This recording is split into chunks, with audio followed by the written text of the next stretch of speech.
ওপার বাংলার জনপ্রিয় অভিনেত্রী মিমি চক্রবর্তী, যিনি ভক্তদের কাছে দুষ্ট কোকিল নামেও পরিচিত। শাকিব খানের সঙ্গে তুফান সিনেমায় দুর্দান্ত অভিষেকের পর এবার তিনি হাজির হচ্ছেন নতুন এক চরিত্রে, নতুন এক গল্প নিয়ে। মিমির জন্মদিনে এলো চমক, তার নতুন সিরিজ ডাইনি এর ফার্স্ট লুক প্রকাশ পেয়েছে, আর সঙ্গে সঙ্গে সেটা নিয়ে শুরু হয়েছে উত্তেজনা। ডাইনি নাম শুনলেই যেন রহস্য আর ভয় মেশানো এক অনুভূতি হয়। এই সিরিজে কিভাবে দেখা যাবে মিমিকে?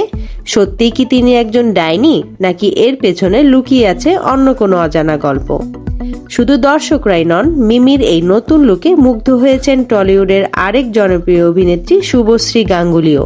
তিনি সামাজিক যোগাযোগ মাধ্যমে লিখেছেন লুকিং ফরওয়ার্ড, মানে এই সিরিজ দেখার জন্য তিনি বেশ আগ্রহী।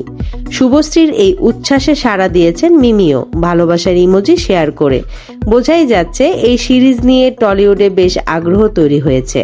পরিচালক নির্ঝর মিত্রের নির্মাণে এই সিরিজে আরো দেখা যাবে শ্রুতি দাসকে। আর দর্শকদের জন্য সুখবর, আগামী 14ই মার্চ মুক্তি পাচ্ছে ডাইনি হইচইতে।